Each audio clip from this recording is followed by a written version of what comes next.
So, welcome to the 42nd episode of Tokenizing Everything, our weekly interview series with thought leaders in the blockchain industry.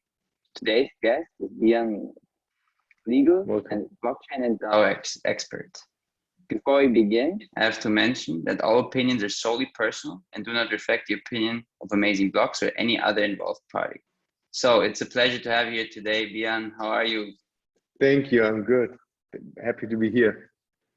Yeah, I mean, it's an exciting time in the crypto space, right? A lot of headlines making news. Just today, I read that, crypto at conference is partnering with Paris Saint-Germain. When people could even argue that crypto is already a bit mainstream, right? And recently, Ukraine also announced that Bitcoin is becoming legal tender, and also DAOs are really on the run, and the rise. So therefore, it's going to be an interesting topic, because from my own experience, I know as well that there's a lot of legal questions that arise when it comes to DAOs, and therefore it's going to be exciting to hear your take on this. But before we really dive into DAOs and everything else around it, I would ask you to just give a brief intro of yourself and your background in the crypto industry.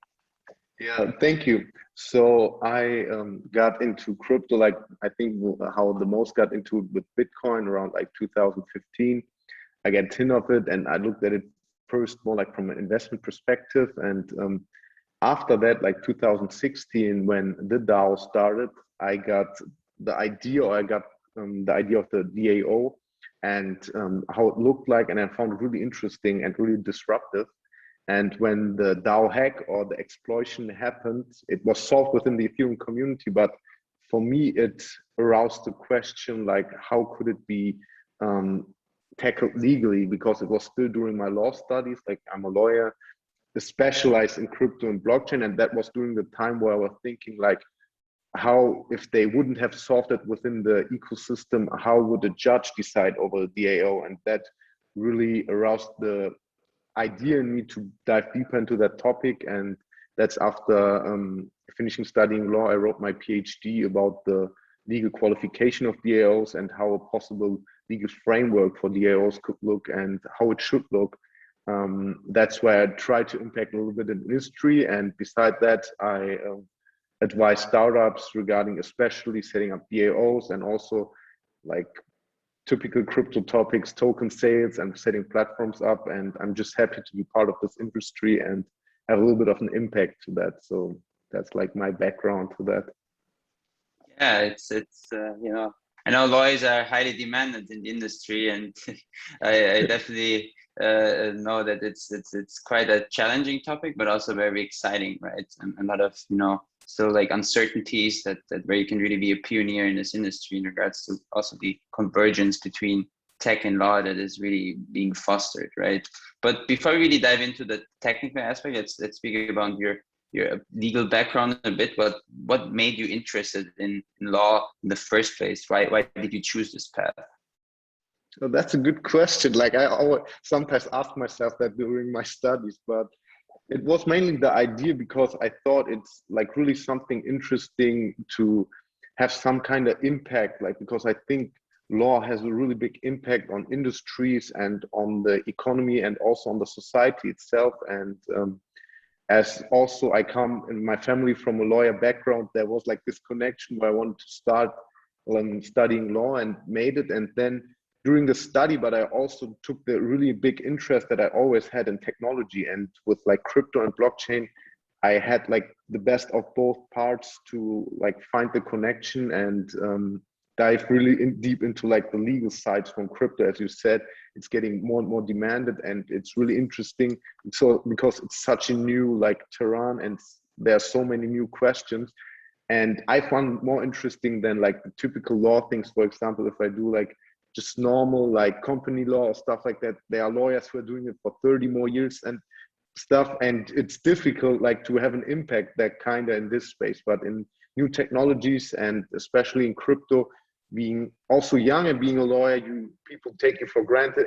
Like, they don't take you for granted, they acknowledge your expertise. And so I really saw that both worlds like come into that, and I'm happy where I'm now with doing legal stuff in crypto. Yeah, definitely. I think it's definitely a good path that you went, that you chose, right? And a very exciting path. In regards to, when we look at the future of generally the legal industry, apart from solely, so to say, blockchain, smart contracts, and all of this, how do you envision, the future of law to play out? I mean, with also other technologies such as AI, which is on the rise, right? How do you, where do you see law, or generally the legal industry in 10 years from now? I know it's a difficult question, and I always ask these questions with where do you see something in 10 years, but maybe you have some insights on, or some ideas on how this future would look like. Yeah, that's a pretty good question. I think that especially because law can't keep up with the technology, the technology is always ahead, and after that, then the law comes to some kind of put the technology into the legal framework. And I think law needs to get more and more flexible, from the beginning on, and we need to have functional equivalence. If a tokenized share should be looked at like a normal share, we should not create new laws for every new technology, but try to create laws which are broader and which also try to already think ahead of and try to comply with new technologies. And I think we will see that going more and more in that direction. And I also think that law will become more and more global, because at the moment, of course, we have a lot of different jurisdictions which all have different main parts and different ideas of law, but I think it will globalize more and more as the world globalizes. And we already see that in crypto, because there are no boundaries in the country, because crypto is everywhere on the world and decentralized. I think also the law needs to be more wider and take a wider approach than it's doing now. Yeah, definitely. And most likely also a lot of more automation, right, throughout the respective processes, and kind of a bit of avoiding some friction. It may not suit everyone, but I think it's definitely going to be exciting to follow this path. So in regards to blockchain in general and your entry point there, you already mentioned, right, you got in touch with Bitcoin, you heard about the DAO hack and all of this, but was there one specific, so to say, wow moment that really made you excited about this industry? Or was it potentially this DAO hack that really made you think, okay, I want to dive deeper into this and figure out this mess, so to say? Yeah, I think the first reaction when I understood the idea of Bitcoin to have a decentralized, some kind of value system where there are no hierarchical structures, which then followed up with Ethereum and the DAO, then it really struck me what kind of possibilities could arise out of that. And there's a new system developing, which is an internet native entity, and that really struck me, and that really took my attention, because we were always thinking everything is getting more and more digitized and we're getting more and more into the digital world, but I think crypto opened it up to have a whole digital economy, which is on its own. So that really struck me, and that really kept my attention. Yeah, basically the open metaverse, so to say, right? Yeah. the digital economy of the future, right? Because people always speak about the metaverse. It sometimes appears like there's, okay, it's this metaverse, it's that metaverse, but at the end of the day, it's the open metaverse. And I always say that, and I know others do too, that we are already to a certain extent living in the metaverse, at least for myself, right?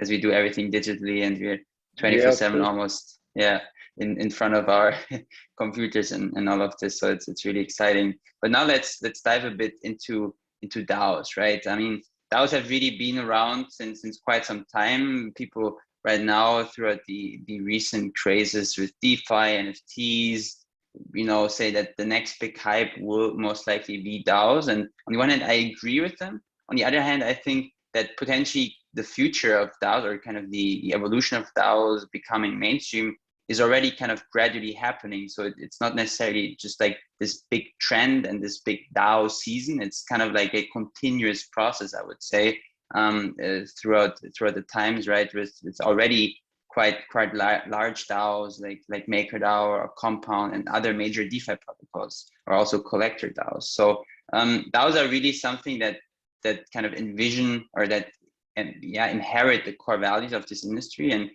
people sometimes also call the Ethereum network a DAO, or the Bitcoin network a DAO. So it's really broad what a DAO really is. And when we look at you know, from a legal definition, you know, obviously there is no true legal definition unless you look into jurisdictions like Wyoming or others. But how would you, from a legal perspective, you know, kind of look at a DAO? How would you define a DAO, so to say? Yeah, that's a good question. Like, I mean, I think to like define a DAO, you have to get a little bit more from like the technical perspective, because from the legal perspective, if you already define it, you already put it in a legal structure. So I think that's why I came up in my PhD. I defined DAOs as a like open, self-organized networks that is coordinated by crypto economic incentives and self-executing code through a shared goal. So that's a little bit complicated, but I think like the ideal idea of a DAO would be an entity that lives on the internet autonomously, and that also relies on people who do some kind of work for a DAO, like a legal entity where it's like no hierarchical structure, but where people can be employed and where people all over the world can work together, and which some kind of gives like the head for a new kind of organization. And also, I think, as you said, the token is getting bigger and bigger. And I also get like when I was talking about DAOs like a couple years ago, it was always like this, all right, that sounds really like science fiction, and it's we are still really far ahead. But now I get hit up a lot like by classical organizations who want to set up DAOs or who want to kind of move into a DAO structure. I think we will tackle that in a couple of minutes, especially that has some different reasons, especially in the DeFi space. But it's also really interesting to see, and we already see that a lot of capital is managed by DAOs. I think like last year there were like a couple of $1 million managed by DAOs, and at the moment we are like somewhere around $8 billion which are managed by DAOs. So that's pretty amazing to see this growth. Yeah, definitely. It's very exciting and very accelerating growth. Yeah, but nevertheless, still very much in the early stages. So from a legal perspective, you know, as when we went through the definition, right, I think it becomes clear that there's no clear legal definition, so to say, necessarily for DAO, but I think you really did a great job as much as it's possible, right? But what would you describe as like the 3-4 core issues from a legal side when it comes to DAOs that are still, you know, kind of, you know, prevailing throughout this industry? Sure, there is some you know, progress, but still obviously there's still a lot of issues around this. Yeah, so if we look at DAOs, we have like two distinctive categories, like one that are DAOs that are organized according to a law of state, like we saw in Wyoming or Vermont, and then the majority case are unregistered DAOs, which are some kind of illegal. They're like not in some kind of legal structure. And so the big problem which arises from them and which DAOs have is, especially the unregistered DAOs, depending on the jurisdiction where they will be qualified. Like the first big question is, under which jurisdiction do they fall? Because they're like everywhere and nowhere on the blockchain. So normally the international private law tries to find some kind of connection to a country to say, all right, this organization falls under that jurisdiction. For example, if the headquarter is in Germany, then this organization will fall under German jurisdiction. But with DAOs, when there's like no connection to a country, then we don't have a possibility to like put it into some kind of jurisdiction. That's the first big problem. And the second big problem is that it needs to be legally recognized, so that it's a legal entity and can make binding contracts or employ people. And regarding to the legal qualification, then the third and the biggest issue with DAOs at the moment is that in most jurisdictions, when they will be qualified as a legal entity, they will be qualified as some kind of general partnership, especially in the Western entity jurisdictions. And that has as a result that everyone who is like participating in this DAO could be personally liable because it's qualified as a general partnership. So that's where like the big issues, and where like jurisdictions like Wyoming and Vermont tried to create this liability wrapper around DAOs to hinder the personal liability of the people involved. That I think are the biggest question. Of course, if you look at it, the personal liability is a big risk and a big issue, but in the real life, it's also really, really hard to identify the people behind the DAO to make them like legally responsible. And I think that's where we also seeing a lot of DeFi protocols shifting into DAOs, because it's really hard to enforce law on a full decentralized entity. And that's where a lot of like organizations are going to use that like regulatory arbitrage, where when it's totally decentralized, and that's already like acknowledged by the Financial Crimes Enforcement Network in the US or the SEC, like when it's fully decentralized, there's like no point where you could legally enforce on people. So we will see how that develops, but that's where it's at the moment, and where we see it from a legal perspective. Yeah, definitely. I think these are also challenges that I've experienced myself, so I can definitely relate to what you mentioned in that regard.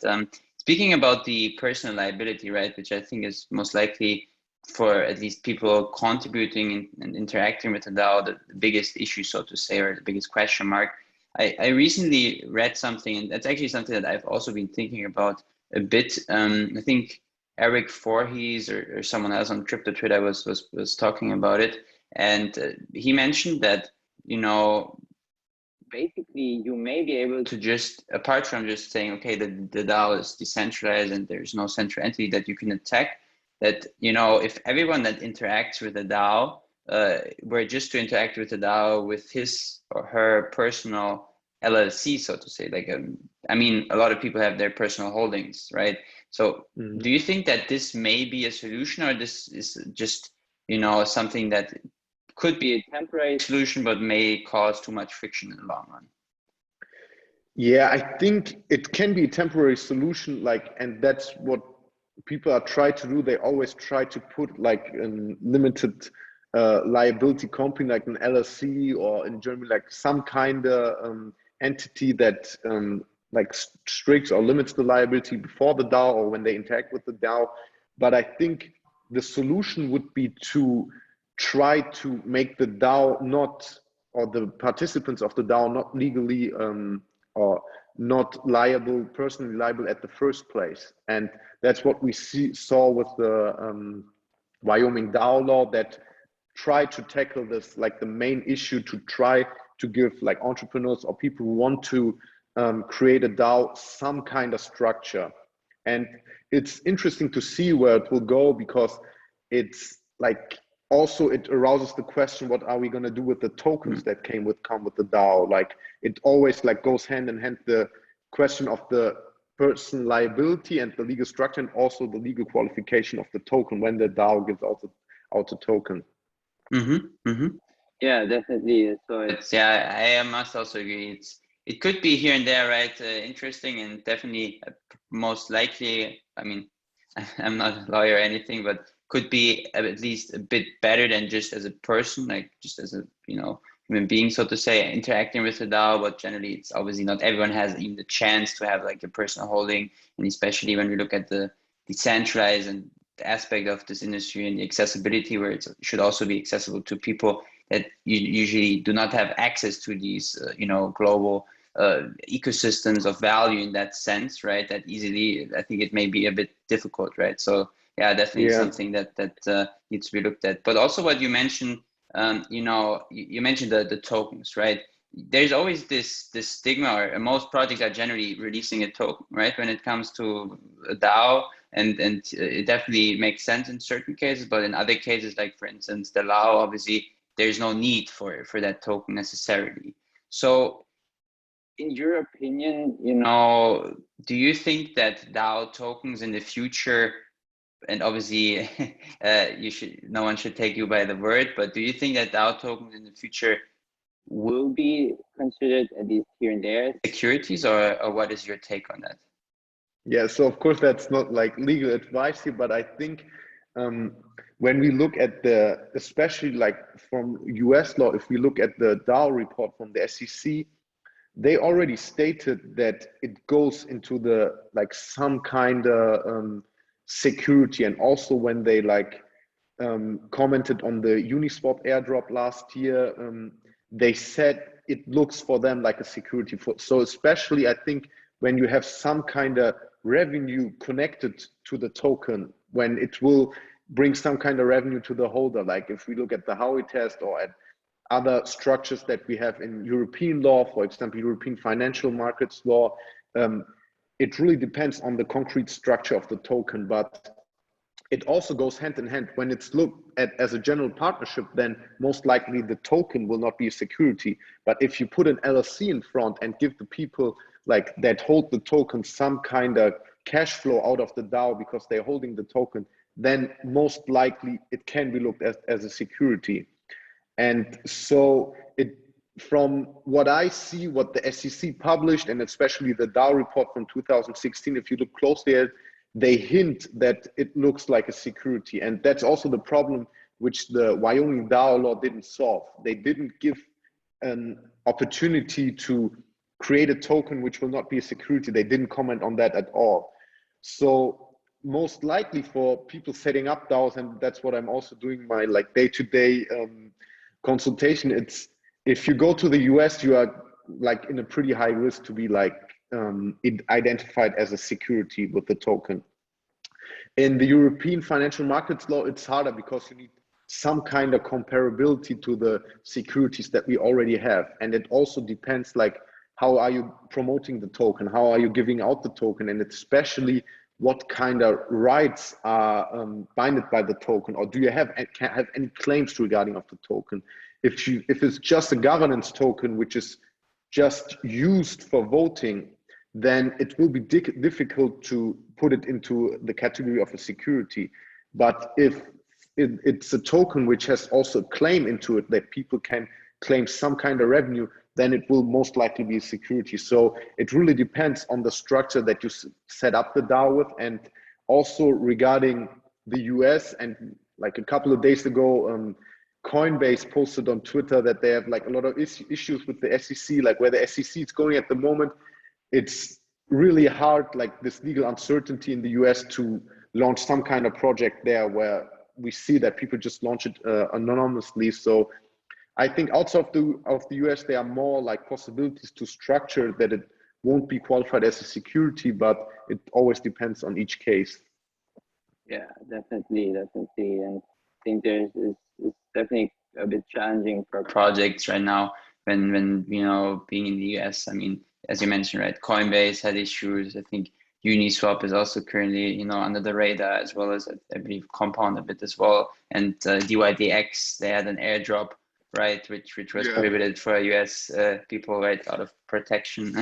So it's quite yeah, interesting, I would say, to see what's happening there. But you also mentioned, you know, the European jurisdiction, where it's a bit, you know, at least I would say, yeah, or at least it could be a bit more friendly for DAOs. Obviously, don't take our word for it, but generally it could be.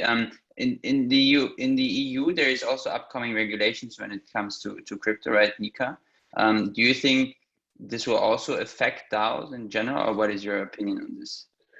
Yes, so MiCA mostly goes into the direction, like especially they are looking at stable coins. I think MiCA is like a reaction of the announcement of the Libra coin, and then the regulators in Europe like got some panic and tried to like, MiCA is really focused on stable coins. But if we look at DAOs, the problem is that MiCA at the moment, we will see when it comes out, but at the draft, it forces that if you are providing cryptocurrency services in the EU, you need a legal entity or need a like registered legal entity. So for a lot of DeFi protocols, that will cause an issue, right? Because how are they going to create now a legal entity in the EU and get the MiCA license to provide their services? We will see how in the practical enforcement will be like, are the EU regulators will be able to enforce it and to keep fully decentralized DeFi systems out of the system, like out of the EU and out of like the consumers using it, which I doubt, which will be really hard. So I think maybe we will see some kind of shift that it will open up more for DeFi protocols, but at the moment, the like necessity of a legal entity some kind of hinders the idea of DAOs, because we have yet in the EU not really jurisdiction which gives the possibility to create a real DAO. Like we had the technology arrangement in Malta, but it wasn't really accepted in the crypto space and really didn't give all the possibilities. We had some kind of DAO setups in Switzerland, but which weren't like really decentralized and which weren't like with the core idea, or which couldn't fulfill the core idea of the DAO. So I think we will see how it works, or maybe the fully decentralized protocols will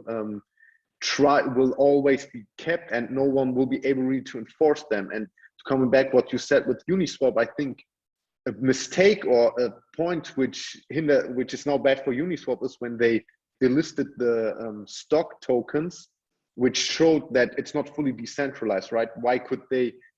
Everyone had always the idea, okay, you can like put any token on Uniswap, just create a liquidity pool and it can be tradable. And with them like removing tokens, it gives regulators the hint, all right, it's not fully decentralized. There are people behind it who have some kind of control over it.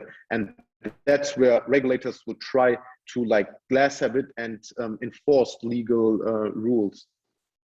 Yeah, definitely. I mean, especially the Uniswap case, I think was also for me quite interesting to follow, right? I mean, I've never been the biggest fan of Uniswap, I must say, although I do use it, but I do believe that was kind of a I would say, you know, sure, I understand why they did it. I mean, the front end is hosted by Uniswap Labs, which is, I think, a US entity, right? So the back end is not changing, sure, but at least the front end is definitely, you know, let's say centralized in that sense. And that is definitely a big issue. So I guess people should also look for a way to have a decentralized front end in the future that may help to a certain extent, right?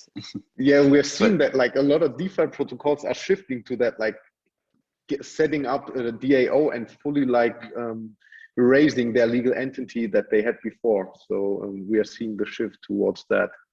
Yeah, definitely, and it's going to be interesting to see how this plays out in the future. So when it comes to, right, you know, person XYZ wants to set up a DAO and doesn't yet know what this person wants to do, right? But still is interested, obviously, in setting up a DAO, wants to kind of avoid regulatory scrutiny. What do you believe is for a DAO, let's say for a beginner, you know, in the space and someone that wants to protect themselves mostly from, you know, regulatory issues, the most feasible, so to say, DAO approach? Is it, you know, the typical VC DAO? Is it a, so to say, DeFi-ish DAO, which is governing a decentralized platform? Is it a collector DAO? I mean, I must say, obviously, this is not legal advice or anything, but just kind of from your own personal view, what do you believe would be kind of a good kind of entry point into the space? Yeah, that's a pretty good question. So I think it's, if you have like the technology knowledge, or if you need to set up a DAO, then there are like, of course, a lot of like Aragon or DAO stack and some like a lot of structures where you can build up your DAO out of. And from a legal perspective, I think a big issue if you launch some kind of token with the DAO. If you just have a DAO which like has some non-profit purpose and you set it up and you just like try to make a collective goal, maybe non-profit goal, or try to like just promote something which is not really like economically driven, then I think you're not really likely to get into any conflicts from a law. But if you go from a business perspective and like try to implement economic incentives, then it gets like really hard to really, especially without lawyers who are helping you setting up, to make it so you will not be, or that it will not be like legally in a space where you would need a lot of like papers and also like legal registrations and all kind of that. So if somebody just like likes the idea and wants to set it up, I think the best thing is just like to set up a non-profit way to like get to the idea. And I think that's one of the things which really struck to me with DAOs, because it enables people all over the world from every background, like who just have an internet connection to work together towards a goal. And it doesn't always need to be like profit oriented. It can also be like towards like promoting a good idea of something. So that's what I would suggest if you're just like first trying out and just want to like embrace that idea of an organization which doesn't have like the classical hierarchical structure. And also, as you said it, like the first like prototype of the DAO is like the Bitcoin network. If you want to be part of it and just run a Bitcoin node, then you are in a like protocol where there are no hierarchical structures. Like everyone in this protocol is on the same level. That's also like a way to interact with it, where you can transfer value within a DAO without like having some kind of hierarchical structure. Yeah, I think that's definitely a crucial point that you mentioned there, and also like is your point in regard to the non-profit orientation, right? Because not everything always has to be, so to say, about profit making for the people involved to, so to say, make profit, right? If that makes sense in some way, right? It can just be a self-sustaining ecosystem that is not necessarily revolving around dividends or these type of aspects. But yeah, I mean, it's definitely a very, very exciting topic to look into, the DAO future and which DAO to choose and how to kind of address this. And I definitely think on this, everyone that is interested in the legal opinion should definitely reach out to you on that regard. So at this stage, I would like to pose this week's Being Crypto special questions. And one question from the community was, what is the best example of a well-working DAO in the crypto space? I mean, I must say, obviously, no financial advice. Yeah, so what I really like caught my interest is the MiCA DAO, because it has like a really complex technological structure with like the stable coin and also the MKR token, like the governance token of this DAO gives like people a good incentive how the DAO works, and they vote on different things. So it's one of the first and really big DAOs, which also like proved itself in a lot of like drawbacks and also in a lot of structures. So I think if you want to look at a DAO which works really good at the moment, you can look like at MiCA DAO. Also like Compound and 1inch, they are also going to that direction, like more the DeFi protocols. But there are also DAOs which like smaller DAOs which try to like fund smaller projects like Meta Cartel or Moloch DAO, and there are a lot of projects where you can look at. And also I have no like connection to them, but the site which I found really interesting is DeepDAO.io, which tracks the whole DAO space, and there you can see like all the DAOs which are currently at the moment, or the biggest DAOs, how they are working, how many assets they have under management. I think that's a really good overview to look over DAOs. Yeah, definitely. I'm also, I must say, a big fan of that site. So it's definitely in my tab. So another question from the community was, and I often only ask one question, but I think this is especially interesting, is whether DAOs could change politics. And I mean, obviously, when we look at, the future of a DAO, or generally the future of how we govern decisions, right? The more we enter this metaverse and these decentralized ecosystems, the less we will be dependent, obviously, on, so to say, politics of our government, right? I mean, not everyone may like this, but I do believe that this is definitely kind of a trend that I see, right? Where people feel less associated with necessarily the state that they live in or they were born in, right? They just feel part of this global, international, and diverse community. So do you believe, or what do you believe will be the impact of DAO and generally the governance structures within DAOs on politics? Yeah, that's an interesting question. There are like crypto enthusiasts or DAO enthusiasts who can say like a whole state can be run as a DAO. So I see that really, really difficult, but I can see that like some kind of parts of governmental structure can be set up as a DAO, like for example, funding for like small businesses or some stuff like that, or where people can vote on different issue, for example, where tax money can go for like small parts. So I think maybe we'll see that getting more and more implemented by the state to like get people more and more involved in the system. And I think especially in the non-profit sector, DAOs can have a big impact, like for non-profit from the states and also like private non-profit organizations, because if people can like transparently see where the money they give to this non-profit organization with a good cause where the money will go, because it can be tracked on the blockchain and everything is automated by smart contracts. And then I think that can really have a big impact also on people like spending money to these non-profits and sharing their wealth in all over the world. And I think DAOs can really help that, to make like everything more equal and involve more and more people all over the world in decision making. Yeah, definitely. I mean, that's a crucial point. And obviously, there's also countries like Switzerland that already have some sort of direct democracy, at least for certain aspects. So would you say that, I mean, obviously this is not something that you can take by word, but would you say that a country like Switzerland, to a certain extent, is already as much as a DAO within the political environment, or what is your take on this?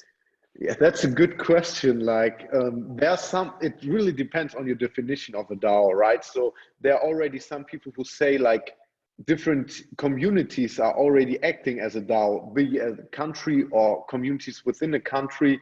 So I think it really depends on the definition that you have of a DAO.